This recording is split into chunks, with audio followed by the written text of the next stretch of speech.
عليكم ورحمة الله تعالى وبركاته. إن الحمد لله نحمده ونستعينه ونستغفره ونؤمن به ونتوكل عليه ونعوذ بالله من شرور أنفسنا ومن سيئات أعمالنا. من يهده الله فلا مضل له ومن يضلله فلا هادي له. ونشهد أن لا إله إلا الله وحده لا شريك له. ونشهد أن سيدنا وسندنا وحبيبنا ومولانا محمدا عبده ورسوله الذي أرسله بالحق بشيرا ونذيرا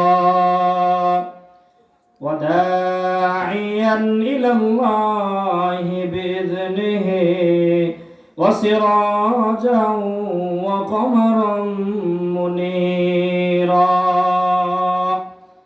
أما بعد فأعوذ بالله من الشيطان الرجيم. بسم الله الرحمن الرحيم. ألف لام ميم ذلك الكتاب لا ريب فيه هدى للمتقين الذين يؤمنون بالغيب ويقيمون الصلاة ومما رزقناهم ينفقون. وقال رسول الله صلى الله عليه وسلم الجنة تحت أقدامه الأمهات أو كما قال النبي صلى الله عليه وآله وسلم. صدق الله المولانا العظيم وصدق رسوله النبي الكريم ونحن على ذلك من الشاهدين والشاكرين والذاكرين الله الذاكرين والحمد لله رب العالمين. সকলে মুহাব্বতের সাথে দরুদ ইব্রাহিম পড়ি। اللهم صل على محمد وعلى آل محمد كما صليت على إبراهيم وعلى آل إبراهيم إنك حميد مجيد. اللهم بارك على محمد وعلى آل محمد كما باركت على إبراهيم وعلى آل إبراهيم إنك حميد مجيد. সকলে মুহাব্বতের সাথে একটু জিকির করে লা ইলাহা ইল্লাল্লাহ লা ইলাহা ইল্লাল্লাহ লা ইলাহা ইল্লাল্লাহ। ভাইজান বহু দূরে মাদিনা আমরা কেমনে যাইব জানি না। বহু দূরে মাদিনা আমরা কেমনে যাইব জানি না। দয়া কর দয়াল আল্লাহ, দয়া কর দয়াল আল্লাহ, মিটাও মনের বাসনা জুড়ে লা ইলাহা লা ইলাহা ইল্লাল্লাহ লা ইলাহা ইল্লাল্লাহ মুহাম্মাদুর রাসূলুল্লাহ সাল্লাল্লাহু আলাইহি ওয়াসাল্লাম। আলহামদুলিল্লাহ। উত্তর মিয়াপাড়া বাগে মদিনা জামে মসজিদ উদ্বোধন উপলক্ষে ইসলামী মহাসম্মেলনের সম্মানিত সভাপতি হযরত উলামায়ে কেরাম, আমার সামনে উপবিষ্ট সবুজ বাংলার দূর দূরান্ত থেকে আগত আল্লাহ তাআলার আশিকিন, জাকিরিন, মুঈনিন, মুহিব্বিন বান্দাগণ, পর্দার আড়ালে সম্মানিতা মা ও বোনেরা, সকলের প্রতি আমার আন্তরিক মুবারকবাদ। আল্লাহ রাব্বুল আলামিনের দরবারে অগণিত শুকর যে মহান রাব্বুল আলামিন এলাকার ভিতর থেকে বাছাই করে আমাদেরকে এই ইসলামী মহাসম্মেলনে কবুল করেছেন এবং কিছু কোরআন হাদিসের আলোচনা করার এবং শোনার তৌফিক দান করেছেন। এর জন্য আমরা অন্তরস্থল থেকে আওয়াজকে উঁচু করে সকলে একবার শুকরিয়া আদায় করি, আলহামদুলিল্লাহ। কেমন লাগতেছে আপনাদের? আলহামদুলিল্লাহ ভালো। এত কষ্ট করে মসজিদ করছি, ভালো তো লাগবেই, ঠিক কিনা বলেন? যাই হোক, কোরআনে কারীম থেকে আয়াতে কারিমা তেলাওয়াত করেছি, রাসূল আরবি সাল্লাল্লাহু আলাইহি ওয়াসাল্লামের হাদিসের ভান্ডার থেকে ছোট্ট একটা হাদিস তেলাওয়াত করেছি। সময় অল্প, কিছু কথা বলার চেষ্টা করব, ধৈর্য সহকারে শুনবেন তো ইনশাআল্লাহ? আল্লাহ তাআলা কবুল করুন, সকলে বলেন আমিন। আমিন। মেহেরবানি করে আমি বলবো, যারা এদিক সেদিক ঘোরাফেরা করতেছেন, দোকানপাটে যারা আছেন, বাসা বাড়িতে যারা বসে আছেন, এই সুযোগ কিন্তু কালকে আপনি হাজার চেষ্টা করেও পারবেন না। পারবেন না। অনুরোধ, কোরআন এবং সুন্নাহর কথা হবে, মেহেরবানি করে সব কাজ কাম ফেলে দিয়ে আজকের জন্য দিনটাকে, আজকে রাতটাকে আপাতত কুরবানি করেন। আপনারা সকলে এই মাহফিলে এসে বসে যান। আল্লাহ তাআলার, একেতে এটা আল্লাহ তাআলার ঘর, দ্বিতীয়তে এটা মজমাটা একটা জান্নাতি পরিবেশ। সুবহানাল্লাহ পড়েন। সুবহানাল্লাহ।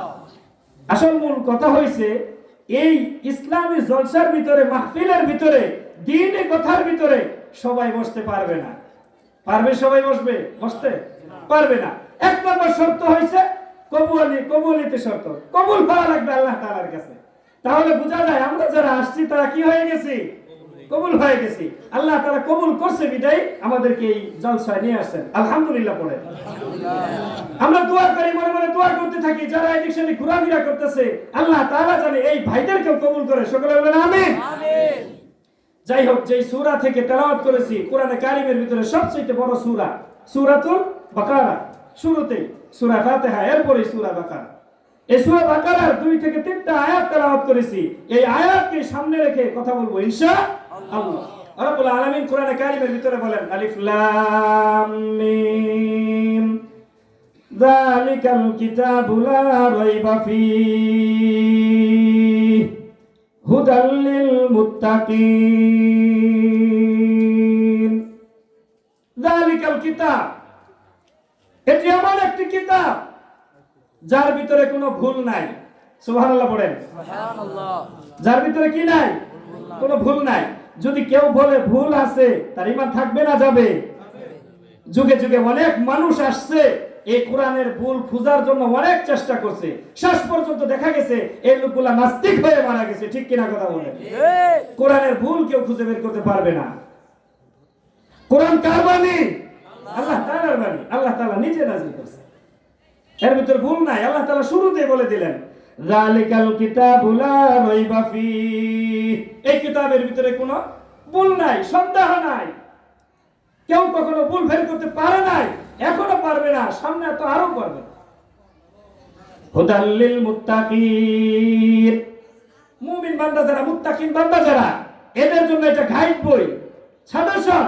মুমিন বান্দা কিভাবে চলবে, তার চাল চলন কি হবে, আল্লাহ রাব্বুল আলামিন এই কোরআনে কারীমের ভিতরে দিয়ে দিয়েছেন। সুবহানাল্লাহ পড়েন। সুবহানাল্লাহ। এখন আমাদের বুঝার দরকার মুমিন বান্দাকে, মুত্তাকি বান্দাকে। আল্লাহ রাব্বুল আলামিন যে বললেন, মুত্তাকিন বান্দার জন্য এটা হেদায়েতের একটা রাস্তা, পথ প্রদর্শক। এখন এই মুত্তাকিন বান্দা কে কে? এটা আমাদের চিহ্নিত করার দরকার আছে না নাই?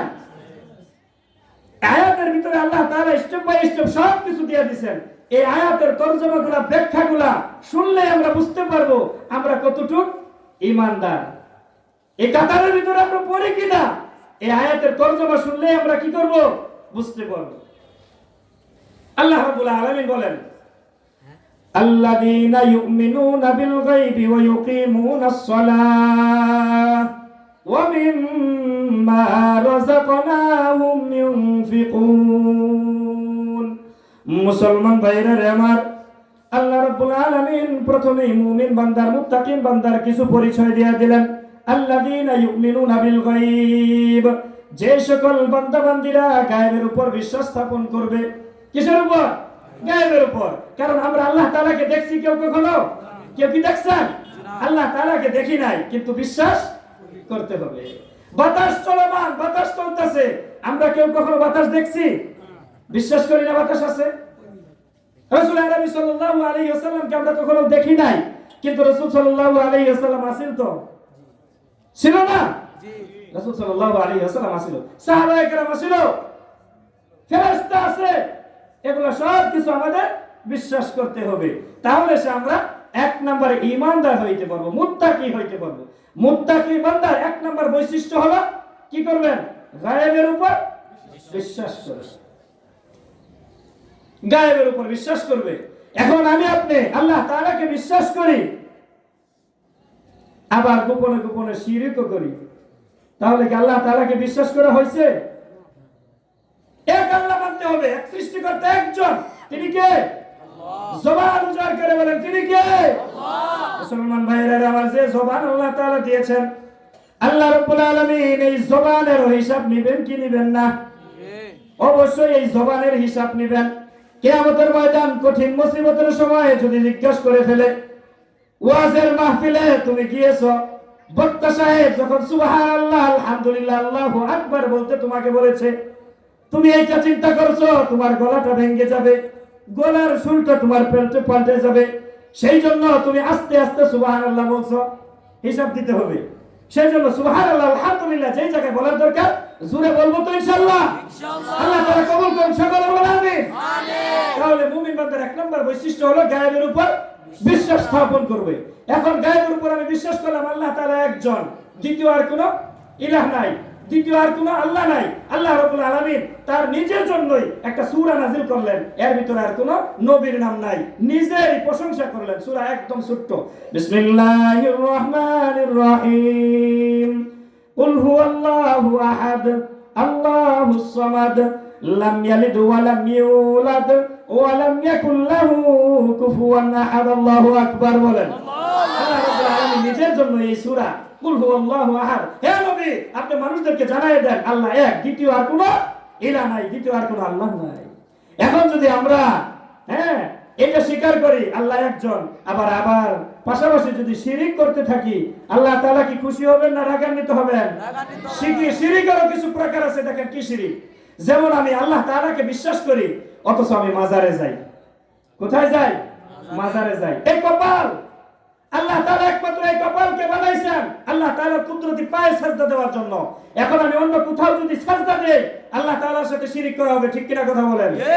অনেক মানুষ আছে মাজারে গিয়ে সাজদা দেয়, আছে না নাই? মাজারে কার পায়ে সাজদা দেয়? বন্দর পায়ে সাজদা দেয়। সাজদা দেওয়াই মানে আল্লাহ তাআলার সাথে কি করা? শিরিক করা। আল্লাহ তাআলা চাইলে সব গুনাহ মাফ করবে, কিন্তু এই শিরিকের গুনাহ আল্লাহ তাআলা কি করবেন না? আরে ভাই বেশি দূরে না, আপনাদের এই এলাকাও আমার মনে হয় আছে। মাজারে যায়, আপনি খেয়াল করে দেখেন, এই যে শীতের মৌসুম আসছে, মা বাবার পোশাক কিনে দেয় না, অথচ বাবার দরবারে যখন যাবে পকেটের টাকা দিয়ে গাড়ি ভাড়া দিয়ে যায়, বাবার দরবারে গিয়ে দান করে। এরকম বোকা আছে না নাই? এরকম বোকা আছে। বড় বড় গরু নিয়ে যায়, মুরগি নিয়ে যায়, খাসি নিয়ে যায়, অথচ তাকে দেখেন তার বাড়িতে মা বাবা কত কষ্ট করতেছে। অথচ রাসূল সাল্লাল্লাহু আলাইহি ওয়াসাল্লাম হাদিসের ভিতরে বলেন, আল জান্নাতু তাহতা কদামিল উম্মাহাত। সুবহানাল্লাহ পড়েন। সুবহানাল্লাহ। আল্লাহ নবী সাল্লাল্লাহু আলাইহি ওয়াসাল্লাম বলেন, আবু হুরায়রা রাদিয়াল্লাহু তাআলা আনহু থেকে হাদিস, আল্লাহ রাসূল সাল্লাল্লাহু আলাইহি ওয়াসাল্লাম বলেন, আল জান্নাতু তাহতা কদামিল উম্মাহাত। মা বাবার পায়ের নিচে সন্তানের বেহেশত, জান্নাত দুনিয়ার জমিনে ডিগলা দিয়ে দিবেন, কামাই করে নাও, খুঁজা নাও। অথচ আমরা এই মা বাবাকে বাদ দিয়ে, মা বাবাকে যত্ন না করে, মা বাবার খেদমত না করে আমরা টাকা খরচ করি পীরের দরবারে। এরকম কিছু মুসলমান, বুকা মুসলমান আছে না নাই? আর যারা পীর সাহেব যারা বসে আছে, এদের তো কোনো পুঁজি লাগে না। হ্যাঁ, লাল কাপড় পরিয়া শুধু পয়সা আছে, পীরের ভেষ ধরে খালি বসে আছে, এমনি কামাই, কোনো পুঁজি লাগে না। পুঁজি লাগে? ব্যবসা করতে তো কিছু টাকা পয়সা লাগে।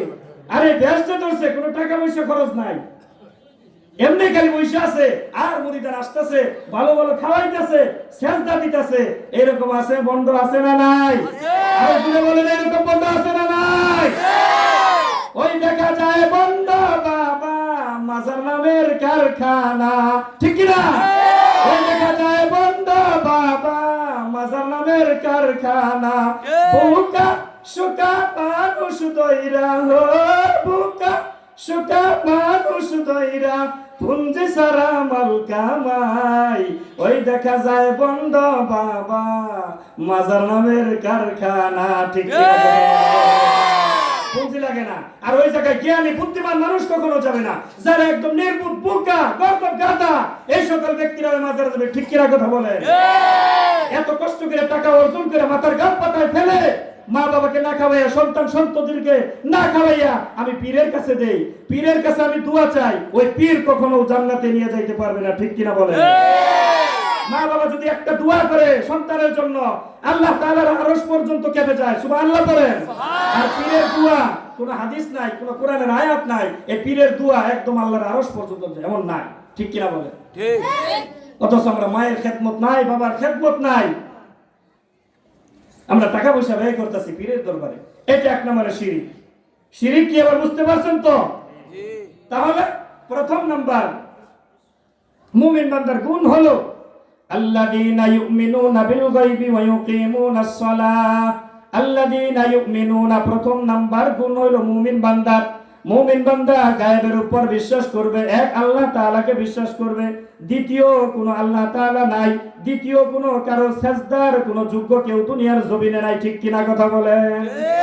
দ্বিতীয় নাম্বার ওয়া ইউকিমুনাস সালাহ। দ্বিতীয় নাম্বারটা একটু কষ্ট, দৈনন্দিন 5 ওয়াক্ত। কয় ওয়াক্ত? 5 ওয়াক্ত, একটু কষ্ট বেশি। আর বিশ্বাস তো আমরা একবার করে নিলে হয়ে যাবে। আর দৈনন্দিন যেটা কষ্ট, ওয়া ইউকিমুনাস সালাহ, নামাজ কায়েম করা। যারা নামাজ পড়ে নিয়মিত, এদের জন্য নামাজ পড়া সহজ, রুটিন বানায় নিছে। আর যারা নামাজ পড়ে না, এদের জন্য নামাজ পড়া কি? এদের জন্য নামাজ পড়া কঠিন।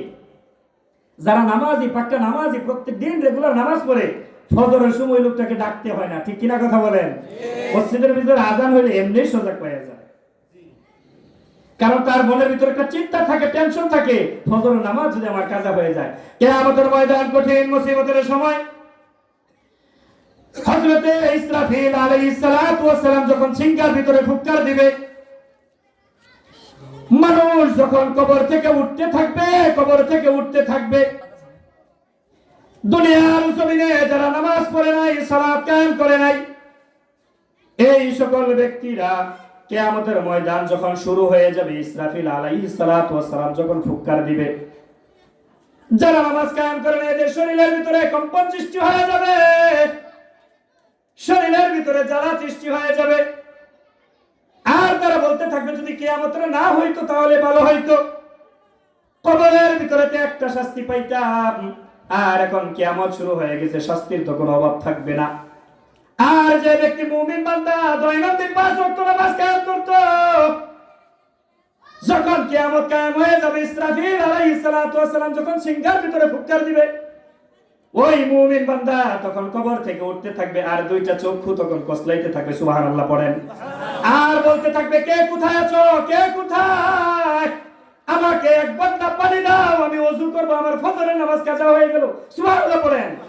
মুমিন বান্দা, মুত্তাকি বান্দা, নামাজি ব্যক্তি এটা বলতে থাকবে। কিয়ামতের ময়দান যখন কায়েম হয়ে যাবে, সিংহা যখন ফুৎকার দিবে, এই বান্দার বান্দারা তখন এই অবস্থায় চক্ষু কসলাইতে থাকবে আর উঠতে থাকবে আর বলবে, কে কোথায় আছো, আমার নামাজ কাজা হয়ে যাচ্ছে, আমাকে এক বোতল পানি দাও, পানি দাও, পানি পানি করতে থাকবে। সুবহানাল্লাহ পড়ে। তাহলে এবার চিন্তা করেন আমরা কোন দলে যাব? নামাজি না বেনামাজি? কথা বলেন না কেন? নামাজি না বেনামাজি? আল্লাহ তাআলা কবুল করুন, সকলে বলেন আমিন। ওয়ায়ুকিমুনাস সালাহ, নামাজ কায়েম করতে হবে। সবচেয়ে বেশি কষ্ট এই শীতের ভিতরে নামাজ পড়া, ঠিক কিনা বলেন? শীতের ভিতরে আর কাপড় টাপড় পরে আনলে সবকিছু খুলতে হয়, ওযু করা লাগে। হ্যাঁ, অনেক ভদ্রলোক আছে ওযু ছাড়াই নামাজ পড়ে, আছে না নাই? এলা কোন টাই শার্ট মাট সুন্দর করে পরছে, এলা খুলে পড়তে তো ওযু করতে অনেক কষ্ট হয়ে যায়। হ্যাঁ, এমন প্যান্ট পরছে বসে প্রস্রাবও করতে পারে না, দাঁড়াই এই প্রস্রাব করতে হয়। এরকম পোশাক ইসলামের ভিতরে এমন পোশাক নাই। হ্যাঁ, যাই হোক, নামাজ কায়েম করতে হবে। নামাজের জন্য প্রথম শর্ত হচ্ছে পাক পবিত্র হওয়া লাগবে। পাক পবিত্র যদি আমি আপনি না হই তাহলে আমাদের নামাজ হবে না। এখন নামাজের ভিতরে যদি আমরা দাঁড়াই, ওয়ায়ুকিমুনাস সালাহ, নামাজ কায়েম করব, এখন নামাজের ভিতরে তো কিছু তরতিব আছে, আছে না নাই? নামাজের ভিতরে তরতিব আছে। এখন আমি আপনি নামাজের ভিতরে দাঁড়ায় গেছি, ইমাম সাহেব যখন আল্লাহু আকবার বলে নিয়ত বেঁধে ফেলছে, এটা তো সহজ নামাজ, ইমামের পিছনে খেলে আল্লাহু আকবার বলে নামাজ নিয়ত বেঁধে ফেলছি, আর তো সূরা কেরাত আমার পড়া লাগে না। ইমামের সূরা কেরাত কি আমার আপনার সূরা কেরাত? কিন্তু ইমাম ছাড়া যখন আমি আপনি নামাজের ভিতরে দাঁড়ায় যাই, তখন কি করব? তখন তো আর কেউ তেলাওয়াত করে দিবে না, আমার নিজেরটা আমাকে তেলাওয়াত করতে হবে। এখন আপনি তেলাওয়াত করতেছেন, আলহামদুলিল্লাহি রাব্বিল আলামিন আর রহমানির রহিম মালিকি ইয়াউমিদ্দিন। হ্যাঁ, এইভাবে তেলাওয়াত করতেছেন, আপনার তেলাওয়াত তো হচ্ছে না। কোরআনে কারিমে আরো আপনাকে বদদুয়া দিবে, কোরআনে কারিমে আরো বদদুয়া দিবে। শুধু তাই নয়, এই নামাজ পর্যন্ত আপনাকে বদদুয়া দিবে। মুমিন বান্দা যখন নামাজের ভিতরে দাঁড়ায় যায়, এই নামাজটা যখন পরিপূর্ণ হয়ে যায়, এই নামাজটা যখন সুন্দর হয়, আল্লাহ তাআলা যখন এই ব্যক্তির নামাজটাকে কবুল করে নেয়, কিছু ফেরেশতা আকাশ থেকে আসে, এই নামাজটাকে সুন্দরভাবে উঠাই আল্লাহ তাআলার সামনে হাজির করে। সুবহানাল্লাহ পড়েন। আর যেই সকল ব্যক্তিদের নামাজ আল্লাহ তাআলার কাছে কবুল হয় না, সূরা কেরাত যাদের শুদ্ধ হয় না, এদের নামাজটা এমন একটা নেকড়া দিয়া ফেরেশতারা পচা দুর্গন্ধময় নেকড়া দিয়া নামাজটাকে পেছায়। পেছানোর পরে এই নামাজটা প্রথমে এই জমিনে বলে, আমার উপরে তুমি রাখতে পারবে না এটা।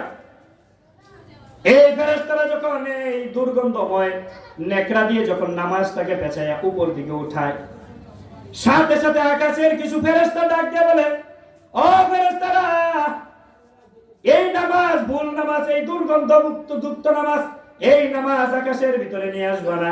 এই নামাজ আল্লাহ তাআলার কাছে কবুল হয় নাই, গ্রহণযোগ্য হয় নাই। জমিনেও এই নামাজ গ্রহণ করে না, আকাশেও গ্রহণ করে না, মাঝখানে ঝুলন্ত অবস্থায় থাকে। কিছুদিন ঝুলন্ত অবস্থায় থাকে, এরপরে শেষ পর্যায়ে বাতাসেও এটা গ্রহণ করতে চায় না। তাহলে এটা নামাজ হইলো আমার আপনার? কথা বলেন না কেন? নামাজ হইলো এটা? বাতাসেও গ্রহণ করতে চায় না। এখন কি করবে? আল্লাহ তাআলা কিছু ফেরেশতাদেরকে বলে দেয়, এই নামাজটা নিয়ে ওই ঝাড়ে জঙ্গলে ছিটায় দাও, আবর্জনার ভিতরে ফেলায় দাও, এই নামাজ আমি আল্লাহ তাআলা কবুল করব না। তাহলে নামাজ সহি শুদ্ধভাবে পড়ার দরকার আছে না নাই? আল্লাহ তাআলা কবুল করুন, সকলে বলেন আমিন।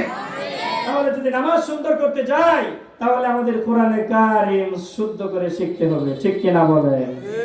শুদ্ধ করতে গেলে মাদ্রাসায় পড়তে হবে। মুরব্বি হয়ে গেছি, মাদ্রাসায় পড়ার সুযোগ আছে? এখন যদি মুরব্বি মানুষ আমি যদি মাদ্রাসায় ভর্তি হইতে চাই, আমার ছেলে আমার নাতিপুতি যারা আছে মাদ্রাসায় পড়ে, এরা কি করবো? প্রথমে বিসমিল্লাহ সহিত একটা হাসি দিবে, দিবে কি দিবে না?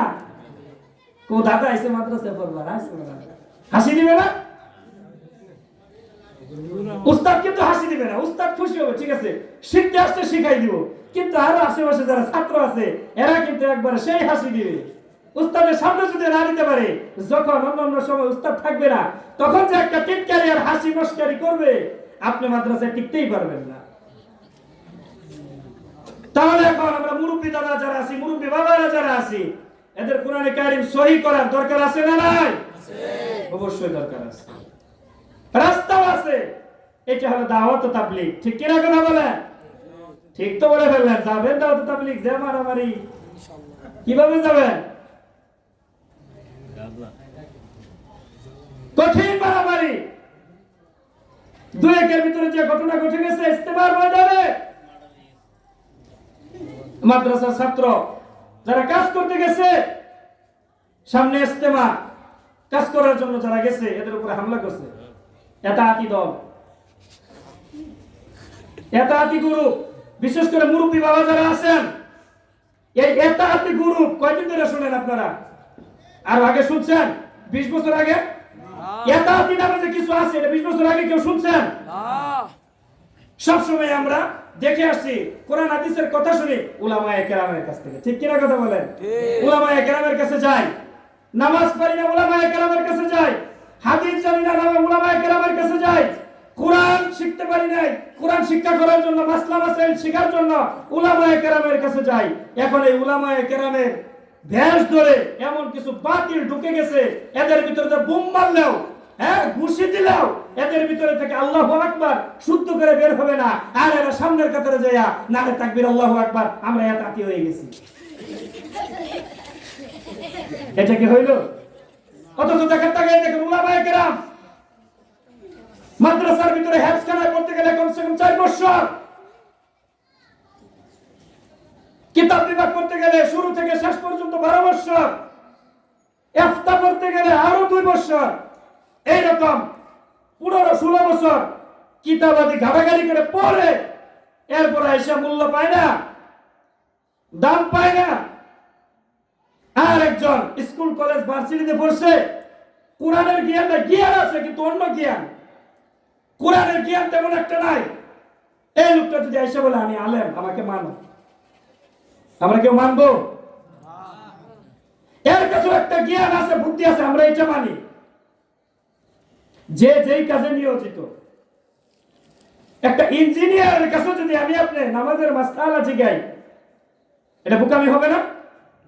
আর একজন আলেমের কাছে যদি জিগাই একটা পিলার করতে গেলে কয় সুতার রড লাগবে, আলেম এটা বলতে পারবে? যে যেই বিষয়ে জ্ঞান রাখে। ডাক্তারের কাছে যদি যাই বলে আমার কোরআনটা শুদ্ধ করে দাও, শুদ্ধ করে দিতে পারবে? যার যেটা কাজ, নবীওয়ালা কাজ। আল্লাহ রাসূল সাল্লাল্লাহু আলাইহি ওয়াসাল্লাম হাদিসের ভিতরে বলেন, ক্বালা an-নাবিয়্য সাল্লাল্লাহু আলাইহি ওয়াসাল্লাম ইন্নাল উলামা'a ওয়ারাসাতুল আম্বিয়া। উলামায়ে কেরাম যারা আছে এরা নবীর ওয়ারিস, জমি জমার ওয়ারিস না। এটা ইলমের দিক দিয়ে, কোরআন হাদিসের দিক দিয়ে এটা ওয়ারিস। সুবহানাল্লাহ পড়েন। উলামায়ে কেরামের সাথে কেউ কখনো টক্কর দিতে যাব না। উলামায়ে কেরাম এই যে দেখা যায় চলাফেরা করতেছে, মসজিদে নামাজ পড়াইতেছে, একজনে গালি দিতেছে, উলামায়ে কেরাম কিছুই বলে না। কেন বলে না? এই উলামায়ে কেরাম বলতে পারে না, বলবেও না, এই জন্য বলবে না। উলামায়ে কেরামের বুকের ভিতরে কার কালাম? আল্লাহ তাআলার কালাম নিয়ে চলাফেরা করে। উলামায়ে কেরামের সাথে যারা বেয়াদবি করে, দুনিয়ার জমিন থেকে আল্লাহ রাব্বুল আলামিন নিজে এদের সাথে যুদ্ধ ঘোষণা করে। সুবহানাল্লাহ পড়ে। সুবহানাল্লাহ। উলামায়ে কেরাম আল্লাহ তাআলার খাস লোক, খাস বন্ধু, জানতেন কথা না, এটা কারো বাড়ি না। উলামায়ে কেরাম নামাজের ভিতরে তেলাওয়াত করে, দুনিয়াবি কোনো বই, লেখকের কোনো কিতাব না, এটা কোনো পড়া না, এটা স্বয়ং আল্লাহ রাব্বুল আলামিনের নিজের জবান, মুখের বাণী। সুবহানাল্লাহ পড়েন। এই কোরআনে কারিমে আল্লাহ রাব্বুল আলামিন কিয়ামতের ময়দানে সব মানুষকে সামনে নিয়ে, মুমিন বান্দাদেরকে সামনে নিয়ে আল্লাহ রাব্বুল আলামিন এই কোরআনে কারিম মধুর কণ্ঠে তেলাওয়াত করে শোনাবেন। শুনবেন তো ইনশাআল্লাহ? ইনশাআল্লাহ। যদি শুনতে চাই দুনিয়ার জমিন থেকে আমল করে যাইতে হবে, জান্নাতি তো হইতে হবে, তাহলে তো আমরা এই কোরআনে কারিম তেলাওয়াত শুনতে পারবো। এবার দেখেন কিছু হাফেজ সাহেব মধুর কণ্ঠে তেলাওয়াত করে অনেকগুলা দেশ পিছনে ফেলে সামনে অগ্রসর হয়। এদের তেলাওয়াত শুনলে কলিজা ঠান্ডা হয়ে যায়, নিজেদের কাছেও ভালো লাগে। কোরআনে কারিম তেলাওয়াত, রাসূল আরবি সাল্লাল্লাহু আলাইহি ওয়াসাল্লাম হাদিসের ভিতরে বলেন, জিকিরের ভিতরে সবচেয়ে মূল্যবান জিকির, দামি জিকির, সেটা হলো কোরআনে কারিম তেলাওয়াত। সুবহানাল্লাহ পড়েন। এই যে আমরা তাসবিহ দিয়ে সুবহানাল্লাহ, আলহামদুলিল্লাহ, আল্লাহু আকবার এরকম পড়ি না আমরা, এগুলোও কিন্তু উত্তম। তারপর এই জিকিরের চাইতে সবচেয়ে উত্তম হলো কোরআনে কারিম তেলাওয়াত। সুবহানাল্লাহ পড়েন। তাহলে কোরআনে কারীম তেলাওয়াত শেখার দরকার আছে না নাই? একটু মহব্বতের সাথে জিকির করি, লা ইলাহা ইল্লাল্লাহ, লা ইলাহা ইল্লাল্লাহ, লা ইলাহা ইল্লাল্লাহ, লা ইলাহা ইল্লাল্লাহ, লা ইলাহা ইল্লাল্লাহ, লা ইলাহা ইল্লাল্লাহ, লা ইলাহা ইল্লাল্লাহু মুহাম্মাদুর রাসূলুল্লাহ সাল্লাল্লাহু আলাইহি ওয়াসাল্লাম। ওয়া ইউকিমুনাস সালাত, নামাজ কায়েম করতে হবে, এটা দ্বিতীয় নাম্বার গুণ। কয় নাম্বার গুণ? আল্লাযীনা ইউমিনুনা বিল গায়ব ওয়া ইউকিমুনাস সালাহ। মুমিন বান্দার গুণ হবে, প্রথম নাম্বার গুণ হলো গায়বের উপর বিশ্বাস স্থাপন করবে। দ্বিতীয় নাম্বার গুণ, মুমিন বান্দা সব সময় সালাত কায়েম করবে। শুধু ফরজ নামাজ পড়ে না, শুধু ফরজ পড়ে বাদ দিবে না, এর পাশাপাশি নফল আছে, আওয়ামিন আছে, শাস্ত আছে, সব নামাজগুলা মুমিন বান্দা এগুলা খুঁজে খুঁজে বের করে করে এগুলা নামাজ পড়বে। মুমিন বান্দার জন্য কিছু অফার আছে, আল্লাহ তাআলার কাছে নিকটবর্তী হওয়ার কিছু নামাজ আছে। যেমন এক নাম্বার কষ্ট, একটু কষ্ট লাগবে, সেটা হলো তাহাজ্জুদের নামাজ। কিসের নামাজ? তাহাজ্জুদের নামাজ। আল্লাহ রাব্বুল আলামিন কোরআনে কারীমের ভিতর বলেন, ওয়া মিনাল লাইলি ফাতাহাজ্জাদ বিহি নাফিলাতান লাক আসা আইয়াবাতাকা রাব্বুকা মাকামান মাহমুদা। যদি আল্লাহ তাআলার নিকটবর্তী আমরা হইতে চাই, তাহলে আমাদের আমলের ভিতরে এই তাহাজ্জুদের আমলটা লাগবে। তাহাজ্জুদের আমল যদি আমাদের থাকে, তাহলে আল্লাহ তাআলার নিকটবর্তী, আল্লাহ তাআলার কাছাকাছি হইতে পারবো। আল্লাহ তাআলা আমাদেরকে তাহাজ্জুদ নামাজ পড়ার মতো তৌফিক দান করুন। সকলে বলেন আমিন। আল্লাহ তাআলাকে মন প্রাণ দিয়ে বিশ্বাস করতে হবে, আল্লাহ তাআলাকে ভালোবাসতে হবে। যদি আমি আপনি আল্লাহ তাআলাকে ভালোবাসি, আমার দ্বারা গুনাহ হবে না। আল্লাহ তাআলাকে যদি বিশ্বাস করি, তাহলে আমার দ্বারা অপরের উপর হাত উঠানো এটা সম্ভব হবে না। ঠিক কিনা বলেন? কারণ এটা সব সময় জানবো, আমি যাই করি না কেন দেখতেছে একজন, তিনি কে? কে দেখেন? ঘরের ভিতরে যদি গুনাহ করি কেউ দেখে না, কিন্তু একজন দেখতেছে, তিনি কে? আল্লাহ রাব্বুল আলামিন দেখতেছে। এটা সব সময় মনের ভিতরে রাখতে হবে, কেউ না দেখুক, একজন দেখে আল্লাহ তাআলা আমাকে দেখতেছে, গুনাহ করা যাবে। ভালোবাসতে হবে আল্লাহ তাআলাকে। হৃদয় জুড়ে তোমারি প্রেম দাও প্রভু আমারে, হৃদয় জুড়ে তোমারি প্রেম দাও প্রভু আমারে। আমিন কোন? কোন সময় আমি জানা, কোন সময় আমি জানা ভুলি না তোমারে, হৃদয় জুড়ে তোমারি প্রেম দাও প্রভু আমারে। প্রেম আর ভালোবাসা শুধু তোমার সাথে হয়, তুমি ছাড়া অন্য কেহ এত আপন নয়। প্রেম আর ভালোবাসা শুধু তোমার সাথে হয়, তুমি ছাড়া অন্য কেহ এত আপন নয়। তাই তো সবার আগে আমি খুঁজেছি তোমারে, হৃদয় জুড়ে তোমারি প্রেম দাও প্রভু আমারে, হৃদয় জুড়ে তোমারি প্রেম দাও প্রভু আমারে। আল্লাহু আকবার বলেন। তাহলে মুমিন বান্দার গুণ কয়টা বললাম? দুইটা। আল্লাযীনা ইউমিনুনা বিল গায়ব ওয়া ইউকিমুনাস সালাহ ওয়া মিম্মা রাযাকনাহুম ইউনফিকুন। তৃতীয় নম্বর গুণ, মুমিন বান্দাকে আল্লাহ রাব্বুল আলামিন যে ধন সম্পদ দিয়েছে, এই ধন সম্পদ থেকে আল্লাহ তাআলার রাস্তায় কি করতে হবে? বলেন না কেন? আল্লাহ তাআলার রাস্তায় খরচ করতে হবে। কালেকশন সব মনে করতেছেন? না না, আল্লাহ তাআলার রাস্তায় খরচ করতে হবে। অমিম্মা রাযাকনাহুম ইউনফিকুন, খরচ করতে হবে। যুদ্ধের জন্য রাসূল সাল্লাল্লাহু আলাইহি ওয়াসাল্লাম যখন সাহাবায়ে কেরামদেরকে ডাকতেন, সাহাবায়ে কেরাম আজমাইন নিজের যা কিছু আছে সব কিছু দিয়ে দেওয়ার জন্য প্রস্তুত হয়ে যাইতো। এই জন্য প্রস্তুত হয়ে যাইতো কারণ যে ধন সম্পদের মালিক আমি, আমাকে যে দেওয়া হয়েছে ধন সম্পদ, এটার মালিক প্রকৃতপক্ষে আমি না। ধন সম্পদ আসতেই কত না, আবার যাইতেই বা কত, ঠিক কিনা কথা বলেন? মুহূর্তের ভিতরে আসতেছে, আবার মুহূর্তের ভিতরে চলে যাচ্ছে।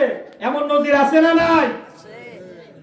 আপনার টাকা পয়সা হয়েছে, এমন একটা রূপ চলে আসছে, সব টাকা শেষ, তার উপর আপনার রূপ ভালো হয় নাই, কবরের পথের যাত্রী হয়ে গেছেন।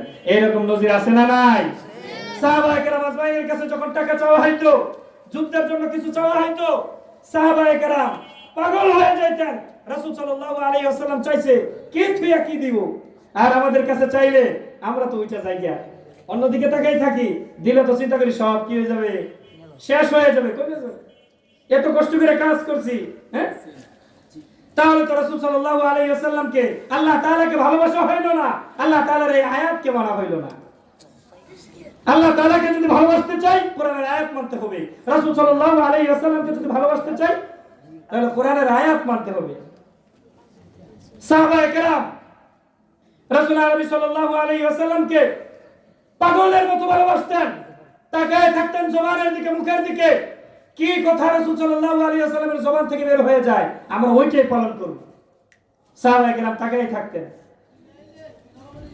ওই বাণীগুলাই কোরআন এবং হাদিস, রাসূল সাল্লাল্লাহু আলাইহি ওয়াসাল্লামের বাণীগুলাই হাদিস।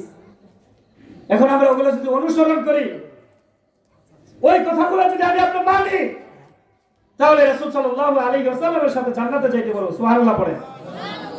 হযরত বেলাল রাদিয়াল্লাহু তাআলা আনহু কেমন মহব্বত করতেন রাসূল সাল্লাল্লাহু আলাইহি ওয়াসাল্লামকে, ছোট্ট একটা ঘটনা বলি, মনোযোগ দিয়ে শুনেন। হযরত বেলাল রাদিয়াল্লাহু তাআলা আনহু এত সুন্দর ছিল না, কুচকুচে কালো ছিল। কিতাবের ভিতরে আসছে হযরত বেলাল রাদিয়াল্লাহু তাআলা আনহুর মাথাটা বড় ছিল, এর মাথায় টুপিও সাধারণত পাওয়া যাইতো না, চেহারার ঢংটিও তেমন ভালো ছিল না, নাকটা ছিল একটু বড়, দেখতে ভালো দেখায় না। কিন্তু রাসূল সাল্লাল্লাহু আলাইহি ওয়াসাল্লাম মেরাজ থেকে চলে এসে বেলাল রাদিয়াল্লাহু তাআলা আনহুকে ডাকে, ও বেলাল এদিকে আসো।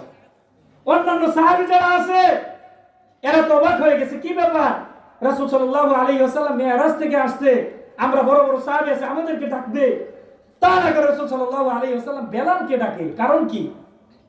বেলাল রাদিয়াল্লাহু তাআলা আনহু যখন সামনে চলে আসে, রাসূল আরবি সাল্লাল্লাহু আলাইহি ওয়াসাল্লাম ডাক দিয়ে বলে, ও বেলাল, আমি মেরাজে যাওয়ার পর তোমার পায়ের আওয়াজ আমি জান্নাতের ভিতরে শুনতে পাইছি। সুবহানাল্লাহ পড়েন। ও বেলাল, তুমি কি আমল করো, এই আমলটা আমাকে বলো, কি তোমার আমল, যে আমলের কারণে তুমি জান্নাতের ভিতরে এখনই ঘুরতেছো? আল্লাহু আকবার। হযরত বেলাল রাদিয়াল্লাহু তাআলা আনহু রাসূল আরবি সাল্লাল্লাহু আলাইহি ওয়াসাল্লামের জবান থেকে এই কথা শোনা মাত্রই চোখ দিয়ে ওজরে পানি ঝরে আর ডাক দিয়ে বলে, ইয়া রাসূলুল্লাহ, ইয়া হাবিবাল্লাহ, আমি আপনার খেদমতে এসে আপনার হাত ধরে কালেমা পড়ে আপনার জন্য আমি বেলাল ধন্য হয়ে গেছি। আল্লাহু আকবার। ইয়া রাসূলুল্লাহ, ইয়া হাবিবাল্লাহ, আমার বানোয়াট কোনো আমল নাই, আপনি যে আমলগুলো আমাকে শিখাইছেন আমি বেলাল ওই আমলগুলাই করার জন্য চেষ্টা করি, আমি জানি না আমার এই আমলগুলা কি হচ্ছে কিনা।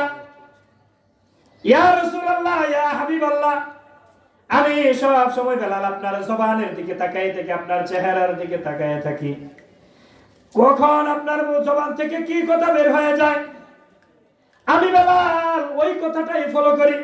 যখন আপনি নামাজ পড়তে বলেন আমি বেলাল ওই সময় নামাজ পড়ি, যখন আপনি ওযু করতে বলেন আমি ওই সময় ওযু করি, যখন আপনি জিকির আজকার করতে বলেন আমি বেলাল ওই সময় জিকির আজকার করি। আপনার কথার বাইরে ইয়া রাসূলুল্লাহ, ইয়া হাবিবাল্লাহ আমি চলি না। এইভাবে রাসূল সাল্লাল্লাহু আলাইহি ওয়াসাল্লামের একজন আশিক ছিল হযরত বেলাল। রাসূল আরবি সাল্লাল্লাহু আলাইহি ওয়াসাল্লাম ইন্তেকালের পর হযরত বেলাল রাদিয়াল্লাহু তাআলা আনহু মসজিদে নববীর মুয়াজ্জিন আযান দেয়। সকলে আমরা জানি না বেলাল রাদিয়াল্লাহু তাআলা আনহু কি করেন? আযান দেয়। মুয়াজ্জিন বেলাল, এক নামে সবাই চিনি মুয়াজ্জিন। রাসূল সাল্লাল্লাহু আলাইহি ওয়াসাল্লামের মুয়াজ্জিন বেলাল। বেলাল রাদিয়াল্লাহু তাআলা আনহুর আযান এত সুন্দর হইতো না, তারপরেও আল্লাহ তাআলার কাছে রাসূল সাল্লাল্লাহু আলাইহি ওয়াসাল্লামের কাছে প্রিয় ছিল। সুবহানাল্লাহ পড়েন। সির উচ্চারণ করতে পারতো না, সা উচ্চারণ করতো, ভালোভাবে উচ্চারণ করতে পারতো না, তারপর আল্লাহ তাআলার কাছে প্রিয় ছিল হযরত বেলাল। যাই হোক, রাসূল আরবি সাল্লাল্লাহু আলাইহি ওয়াসাল্লাম বিদায় নেওয়ার পর, চলে যাওয়ার পর হযরতে বেলাল রাদিয়াল্লাহু তাআলা আনহু মসজিদে নববীতে আযান দেয়। আযানের জন্য যখন মাইক সামনে নিয়ে দাঁড়ায় যায়, বেলাল রাদিয়াল্লাহু তাআলা আনহু আগের মতো আর সুন্দর করে আযান দিতে পারে না। আযান যখন মাঝপথে চলে যায়, অর্ধেক যখন হয়ে যায়, হাইয়া আলাস সালাহ হাইয়া আলাল ফালাহ যখন বলে, বেলাল রাদিয়াল্লাহু তাআলা আনহু হাউমাউ করে কান্না করে ওঠে, হাউমাউ করে কান্না করে ওঠে। অন্যান্য সাহাবী যখন বেলাল রাদিয়াল্লাহু তাআলা আনহুকে জিজ্ঞেস করে, ও বেলাল, কারণ কি? তুমি এই সময় আসলে তুমি হাউমাউ করে কান্না করো কেন? আযান দিতে পারো না কেন? তোমার কারণ কি? হযরত বেলাল রাদিয়াল্লাহু তাআলা আনহু ডাকতে বলে, সাহাবীরা রে, আমি যখন আযানের ভিতরে হাইয়া আলাস সালাহ হাইয়া আলাল ফালাহ যখন আমি বলি, তখন আমি কান্না আর ধরে রাখতে পারি না। রাসূল সাল্লাল্লাহু আলাইহি ওয়াসাল্লামের কথা যখন আমার স্মরণ হয়ে যায়, আমি বেলাল আর ঠিক থাকতে পারি না। বলেন সুবহানাল্লাহ। এইভাবে কিছুদিন আযান দেওয়ার পর হঠাৎ করে একদিন বেলাল রাদিয়াল্লাহু তাআলা আনহু হযরত আবু বকর সিদ্দিক, উমর ফারুক রাদিয়াল্লাহু তাআলা আনহুকে ডাক দিয়ে বলেন, ও আবু বকর, আমি আর মসজিদে নববীর ভিতরে আমি আর আযান দিব না, আমি আর মদিনার শহরে আমি আর থাকবো না, আমি মদিনা থেকে বিদায় নিয়ে আমি দামেস্কে চলে যাব, আমি মদিনায় আর থাকবো না। এইভাবে কান্না করতেছে আর ডাক দিয়ে আবু বকর রাদিয়াল্লাহু তাআলা আনহুকে বলে, আবু বকর সিদ্দিক রাদিয়াল্লাহু তাআলা আনহু ডাক দিয়ে বলে, বেলাল, কেন তুমি দামেস্কে চলে যাবা? তোমার কারণ কি বলো? প্রয়োজনে আমরা কোষাগার থেকে তোমার বেতন নির্ধারণ করে দিব, তোমার টাকা ধরে দিব, তোমাকে কিছু দিরহাম দিনার তোমাকে আমরা হাদিয়া দিব, তারপরেও সরা যাবে না, যাওয়া যাবে না, দামেস্কে যাওয়া যাবে না, তুমি মদিনায় থেকে থেকে তুমি আযান দিবা। হযরত বেলাল রাদিয়াল্লাহু তাআলা আনহু হযরত আবু বকর সিদ্দিক রাদিয়াল্লাহু তাআলা আনহুকে ডাক দিয়ে বলে, আবু বকর, আমি আযান দিব, একটা শর্ত আছে, যদি আমার শর্তটা তুমি পূরণ করতে পারো আমি আযান দিব। হযরত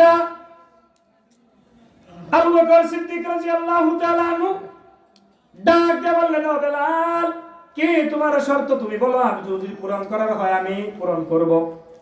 আবু বকর সিদ্দিক রাদিয়াল্লাহু তাআলা আনহুর কথা শুনে হযরত বেলাল রাদিয়াল্লাহু তাআলা আনহু বলে ফেললেন, আমি আযান দিব, একটা শর্ত হলো, আমি আযান দিলে আগে যেমন রাসূল সাল্লাল্লাহু আলাইহি ওয়াসাল্লাম নামাজের ভিতরে আসতেন, ইমামতি করতেন, নামাজ পড়াইতেন, এখন তো আমি আযান দেই, আমার আযান শুনে আমার নবী আর আসে না, এখন আমি আযান দিব, যদি আযান শুনে যদি নবী নামাজে আসে তাহলে আমি আযান দিব, আর যদি নবী না আসে আমি আর মদিনায় আযান দিব না। নবী আসা কি সম্ভব? কথা বলেন না কেন, সম্ভব? বেলাল রাদিয়াল্লাহু তাআলা আনহুর কথা শুনে আবু বকর, ওমর অবাক হয়ে গেছে, এটা কি করে হয়?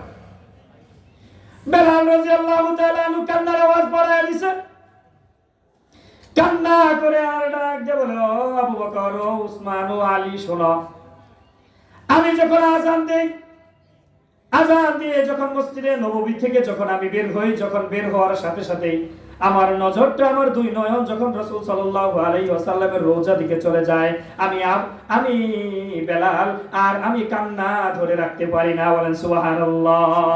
নবীর জন্য দেখছেন কেমন পাগল ছিল। রওজার দিকে যখন আমি তাকাই, আমার বুকটা যখন ফেটে যায়, এমন লাগে আমার, আমি পারবো না, ও আবু বকর, ও উসমান, ও আলী, আমাকে বিদায় দিয়ে দাও, আমি দামেস্কে চলে যাব। এখন এরা অবাক হয়ে গেছে, বিদায় দিয়ে দিয়েছে, ঠিক আছে চলে যাও। হযরত বেলাল রাদিয়াল্লাহু তাআলা আনহু নিজের যে গাঁটটিগুলো আছে সব কিছু গোল করে পেঁচাইয়া সুন্দর করে দামেস্কের দিকে রওনা হয়ে গেল, হাঁটি হাঁটি পা পা করে। এইভাবে দামেস্কে যখন চলে যায়, হযরত বেলাল রাদিয়াল্লাহু তাআলা আনহু কিছুদিন পর ঘুমের ভিতরে স্বপ্নে দেখে রাসূল আরবি সাল্লাল্লাহু আলাইহি ওয়াসাল্লাম স্বপ্নে চোখে দেখায়, ও বেলাল, সব সাহাবীরা আমার রোজার পাশে এসে আমাকে সালাম দেয়, তুমি বেলাল আমার থেকে দূরে চলে গেছো, তুমি তো আমারে সালাম দাও না, কি হইল তোমার? ও বেলাল, তোমাকে আমি স্মরণ করছি, আসো আমার রোজার পাশে তুমি আসো। হযরত বেলাল রাদিয়াল্লাহু তাআলা আনহু স্বপ্নে দেখার পর যখন ঘুম ভেঙে গেছে, দামেস্কে আর দেরি না করে সবকিছু আবার গুছায় আবার মদিনার দিকে রওনা হয়ে গেছে। হযরত বেলাল রাদিয়াল্লাহু তাআলা আনহু মদিনায় প্রবেশ করে রাসূল সাল্লাল্লাহু আলাইহি ওয়াসাল্লামের রওজার পাশে দাঁড়ায় দাঁড়ায় কান্না করে আর ডাকতে বলে, ইয়া রাসূলুল্লাহ, ইয়া হাবিবাল্লাহ, আপনি আমাকে স্বপ্নে দেখাইছেন, আপনার কাছে আপনি আসতে বলছেন, ইয়া রাসূলুল্লাহ, আমি আপনার পাগল, আপনার কাছে আমি দাঁড়ায় গেছি, জি বলেন। দাঁড়ায় গেছি। ইয়া রাসূলুল্লাহ, ইয়া হাবিবাল্লাহ, আপনি আমাকে স্মরণ করেছেন, আমি এসে আপনাকে সালাম দিছি, আসসালামু আলাইকা ইয়া রাসূলুল্লাহ, আসসালামু আলাইকা ইয়া হাবিবাল্লাহ। এইভাবে বেলাল রাদিয়াল্লাহু তাআলা আনহু রাসূল সাল্লাল্লাহু আলাইহি ওয়াসাল্লামের রওজার পাশে বসে বসে কান্না করে বলেন সুবহানাল্লাহ। এই অবস্থা যখন অন্যান্য সাহাবী দেখতে পায়, সব সাহাবীরা তো অবাক হয়ে গেছে, বেলাল রাদিয়াল্লাহু তাআলা আনহু আর মদিনায় আসবে না বলে গেছেন, রাসূল সাল্লাল্লাহু আলাইহি ওয়াসাল্লাম নামাজেও আসবে না, আর বেলাল মদিনার জমিনেও আর আসবে না। কি ব্যাপার, বেলাল যেহেতু আসছে, কি ব্যাপার, রাসূল কি আবার নামাজে আসবে কিনা, একটা সন্দেহ সবার ভিতরে ঢুকে গেছে, বলেন সুবহানাল্লাহ। এইভাবে গলিতে গলিতে সবার কানে কানে কথাটা পৌঁছে গেছে। হযরতে বেলাল রাদিয়াল্লাহু তাআলা আনহু আবার মদিনার জমিনে ফিরে আসছে, সব মানুষ আবার পুনরায় মদিনায় চলে আসছে, মসজিদে নববীতে চলে আসছে। হযরত আবু বকর সিদ্দিক রাদিয়াল্লাহু তাআলা আনহু ডাক দিয়ে বলে, বেলাল, অনেক দিন হয়ে গেল তোমার কণ্ঠে আযান মদিনার জমিনে হয় না, আজকে তুমি আযান দাও, তোমার আযান শুনে মদিনার সব মানুষ নামাজে আসবে, বলেন সুবহানাল্লাহ। হযরত বেলাল রাদিয়াল্লাহু তাআলা আনহু ওই আগের এক কথার ভিতরে অটল আছে, রাসূল সাল্লাল্লাহু আলাইহি ওয়াসাল্লাম যদি নামাজে আসে, আমি বেলাল তাহলে আযান দিব, না হলে আমি আযান দিব না। সবাই রিকোয়েস্ট করা শেষ, কিন্তু বেলাল আযান দেয় না। এদিকে আযানের সময় হয়ে গেছে। হযরত আবু বকর সিদ্দিক রাদিয়াল্লাহু তাআলা আনহু আরো বড় বড় সাহাবী যারা আছে, এরা পরামর্শ বসে গেল, কি ব্যাপার, আমাদের কথায় তো আর এই বেলাল রাদিয়াল্লাহু তাআলা আনহু আযান দিবে না, তাহলে নবীজি সাল্লাল্লাহু আলাইহি ওয়াসাল্লামের কলিজার টুকরা দুইটা হযরত হাসান এবং হযরত হুসাইন, দুইজনকে বলো যদি এসে এরা রিকোয়েস্ট করে, তাহলে এই বেলাল রাদিয়াল্লাহু তাআলা আনহু আযান দিবে।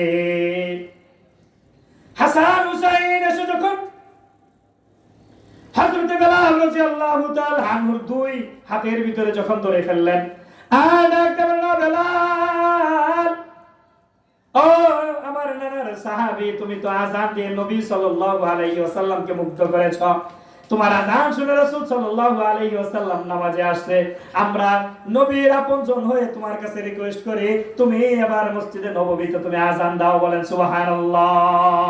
হযরত বেলাল রাদিয়াল্লাহু তাআলা আনহু আগের মতো আবার মাইক সামনে নিয়ে যখন দাঁড়ায় গেছে, আযান দিতেছে বেলাল রাদিয়াল্লাহু তাআলা আনহুর আযান। মদিনার অলি গলিতে যখন পৌঁছে গেছে, বেলাল রাদিয়াল্লাহু তাআলা আনহুর কণ্ঠের আযান হইতেছে। এলাকার ভিতরে, ওই মদিনার ভিতরে যতগুলা মানুষ আছে, কিতাবের ভিতরে আসছে, ওই দিন একটা মানুষ বাড়িতে নাই, সব মানুষ আযান শুনে মদিনায় চলে আসছে, বলেন সুবহানাল্লাহ। সবার ধারণা ছিল এইটা। হযরত বেলাল বলেছে, রাসূল সাল্লাল্লাহু আলাইহি ওয়াসাল্লাম যদি না আসে, আমি বেলাল আর আযান দিব না, আযান দিলে আমি ঠিক থাকতে পারি না। এখন বেলাল যেহেতু আযান দিছে, সবার ধারণা এটা মনে হয় রাসূল সাল্লাল্লাহু আলাইহি ওয়াসাল্লাম উপস্থিত হয়ে গেছে। আযান দিছে, সব মানুষ চলে আসছে, আয়েশা দেখে রাসূল নাই। রাসূল কি আরো আসবে? আসবে না। এই জিম্মাদারি হযরত উলামায়ে কেরামের হাতে। উলামায়ে কেরাম এখন পরিচালনা করবে। এখন আমরা যদি উলামায়ে কেরাম যারা আছে এদেরকে শত্রু মনে করি, তাহলে রাসূল সাল্লাল্লাহু আলাইহি ওয়াসাল্লামের কথা অনুযায়ী চলা হবে?